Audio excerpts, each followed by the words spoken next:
जय श्री राम। आज भागवत पुराण में दिए गए ग्रहों के स्थिति और गति कहना चाहता हूँ। सुखदेव जी ने बताया, काल चक्र में पढ़कर ध्रुव और मेरु को नक्षत्र और राशियां भी सूर्य आदि ग्रहों की स्थिति गति कालभेद से भिन्न भिन्न राशि और नक्षत्रों में देख पड़ते हैं। सूर्य संपूर्ण लोकों की आत्मा है, जो पृथ्वी वधु लोक के लिए मध्य स्थित आकाश मंडल के भीतर काल चक्र में स्थित होकर 12 मासों में भोगते हैं, जो संवत्सर के अवयव तथा मेष आदि राशि के नाम से प्रसिद्ध है। इसमें शुक्ल एवं कृष्ण पक्ष दो पक्ष का पितृमान से एक रात एक दिन तथा सौर मास से 2.25 नक्षत्र का बताया गया है। जिस काल में सूर्यदेव इस संवत्सर का छठा भाग भोगते हैं, उसका अवयव ऋतु कहलाता है। सूर्य अपने मार्ग पर चलते आधा पार कर लेने पर अपना अयन कहलाता है तथा पूरे आकाश का चक्र लगाने को संवत्सर, पत संवत्सर, इरावत्सर, अनुवत्सर अथवा वत्सर कहा जाता है। इस प्रकार सूर्य की किरणों से 1 लाख योजन, यहाँ किरण लिखा गया है, सूर्य के किरणों से 1 लाख योजन चंद्रमा, जो तेज चलने के कारण सभी नक्षत्रों से आगे चलता है, जो सूर्य के 1 वर्ष मार्ग को 1 माह में चक्कर लगा देता है तथा 1 मास को 2.25 दिन में चक्कर लगा देता है तथा 1 पक्ष को 1 दिन में चक्कर लगा देता है।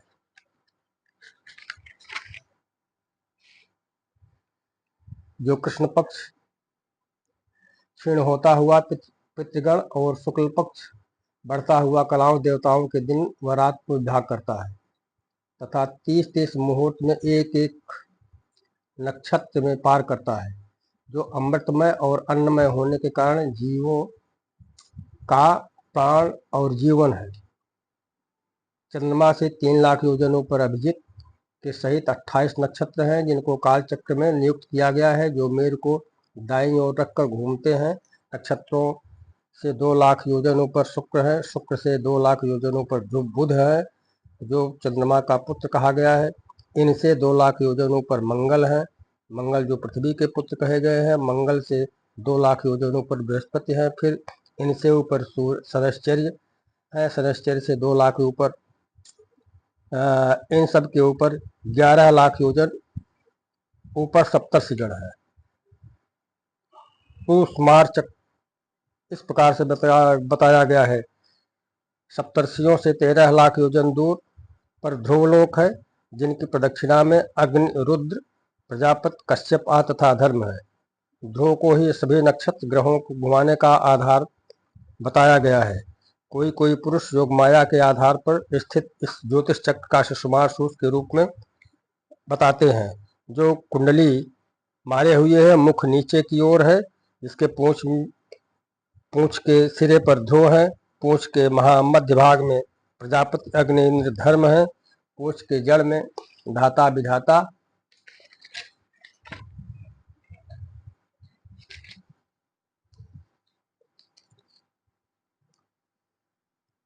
विधाता है। कट प्रदेश में सप्तर्षि हैं। यह सुषुमार दाहिनी और कुंडली मारे बैठा हुआ है, जिससे अभिजित से पुनर्वस के उत्तरायण वाले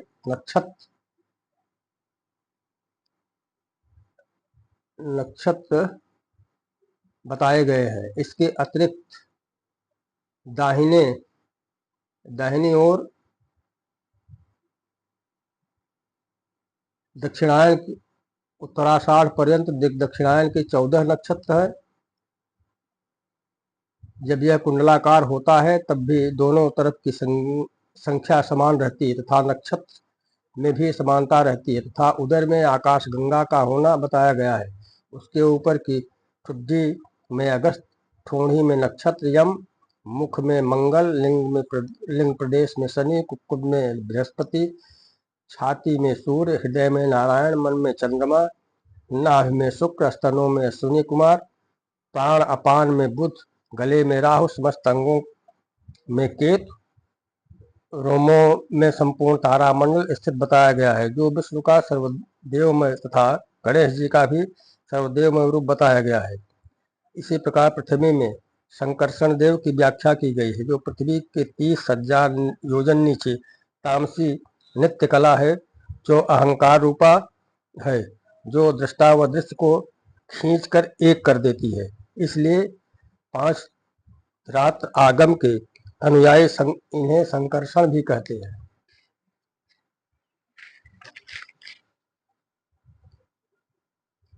इस प्रकार से भागवत पुराण में बताया गया है तथा अब विष्णु पुराण से आपके सामने प्रस्तुत करेंगे। जितना विस्तार पृथ्वी का परिमंडल घेरा है, उतना ही भूलोक का है। पृथ्वी से 1,00,000 योजन दूर पर सूर्यमंडल तथा सूर्य मंडल से भी 1,00,000 योजन के अंतर पर चंद्रमंडल है। चंद्रमा से 1,00,000 योजन ऊपर नक्षत्र मंडल प्रकाशित होता है। नक्षत्र मंडल से 2,00,000 योजन ऊपर बुध तथा बुध से शुक्र 2,00,000 योजन तथा शुक्र से 2,00,000 योजन पर मंगल तथा मंगल से 2,00,000 योजन अनंतर बृहस्पति, बृहस्पति से 2,00,000 योजन अंतर में शनि, शनि से 1,00,000 योजन अंतर सप्तर्षि मंडल तथा सप्तर्षि मंडल से 1,00,000 योजन ऊपर ज्योतिष चक्र की नाभिरूप ध्रुव मंडल स्थित है। यह त्रिलोकी की उच्चता है।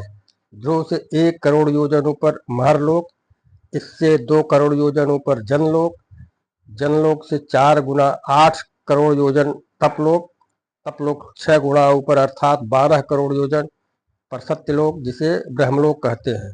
भूरलोक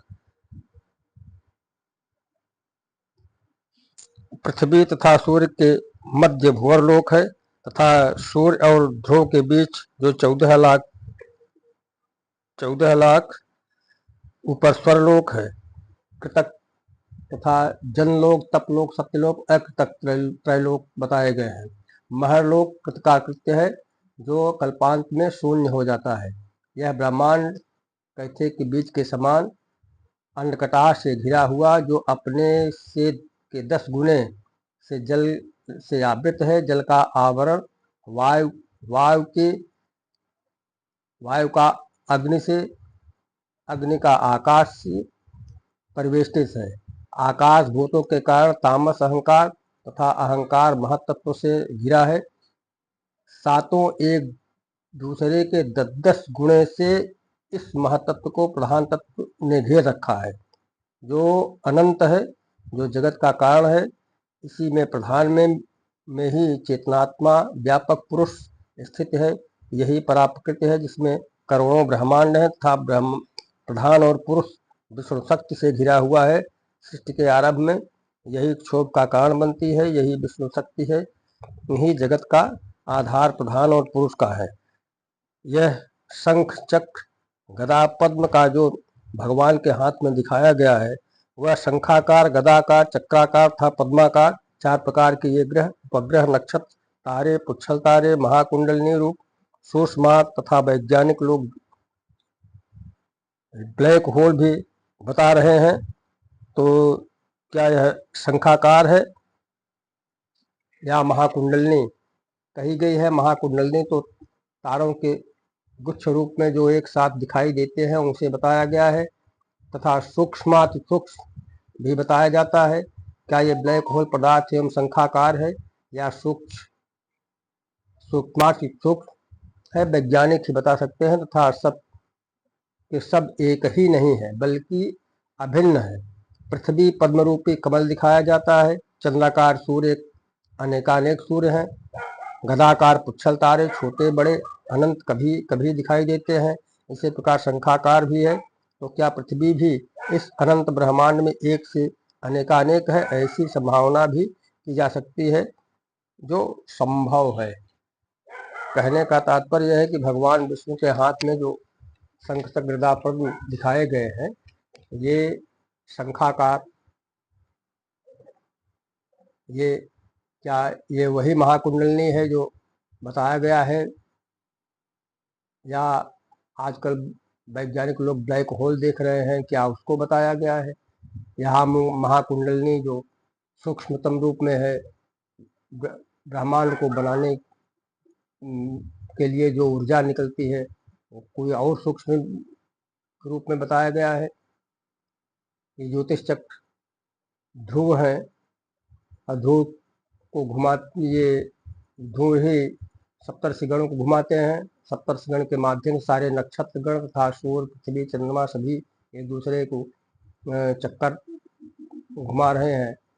ऐसी स्थिति में घटाकार पुच्छल तारे भी हो सकते हैं, पद्माकार में पृथ्वी है, चक्राकार में सभी समस्त सूर्य हैं ब्रह्मांड में। इस प्रकार से जो भगवान विष्णु के हाथ में दिखाए गए हैं, ये सब पूरे ब्रह्मांड को अपने अपने कर्मों और गुणों के अनुसार आच्छादित किए हुए हैं। इस तमाम प्रकार की ऐसी अवधारणाएं हैं जो कि हम वैज्ञानिकों के सामने भी प्रश्न उत्पन्न करती हैं, हम लोग भी इसको समझ नहीं पाते। इसके लिए और भी गहराई से अध्ययन एवं चिंतन मनन किया जाता रहेगा और आपके सामने प्रस्तुत किया जाता रहेगा। आज के लिए यही सा है। धन्यवाद। जय श्री राम। फिर कभी।